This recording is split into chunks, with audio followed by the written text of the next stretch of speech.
see that it's everything from the macabre. You know, this is a baby rhino foot that's used as a pencil holder. Oh, and this is huge. Right. I mean, this came from a really big rhino. Yeah. They are taking the rhinoceros horn, and specifically countries like Vietnam where they have new wealth, they'll have the raw rhino horn there and they'll actually do a shaving of it. They'll put it into a liquid, and then that is supposedly going to help with the hangover of the next day of partying. These are just some of the thousands of illegal rhino parts and products confiscated by U.S. authorities over the years, and it's not slowing down.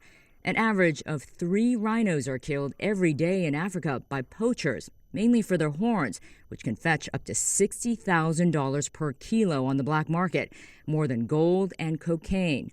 At this rate, these gentle giants will soon be extinct, some species within 15 years. This trafficking strengthens criminal organizations and fuels corruption, with environmental crimes generating an estimated $40 billion in revenue for criminals each year. So desperate times call for desperate measures. This is the first sanctioned rhino horn burn in the U.S. The message is clear. Wildlife trafficking and trade of any kind will not be tolerated.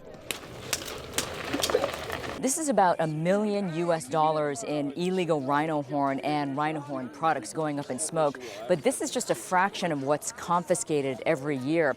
According to the U.S. Department of Fish and Wildlife, about 200 rhino horns have been confiscated in the past few years. That's about $30 million. Since 2013, the U.S. has convicted 30 traffickers, including one of the biggest, Chinese national Zhifei Li, the ringleader of an international rhino smuggling operation. Officials seized 30 rhino horns and other rhino and ivory-related objects worth more than $4.5 million. Li was sentenced to 5 years and 10 months in prison. We can't arrest or convict our way out of this problem. That's a part of the short-term solution, but in the long term, we have to take steps to reduce demand. China, along with Vietnam, Laos, and the U.S., has pledged to increase efforts to combat wildlife trafficking.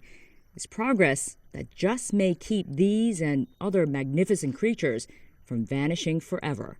Mei Li, CCTV, at the San Diego Zoo Safari Park.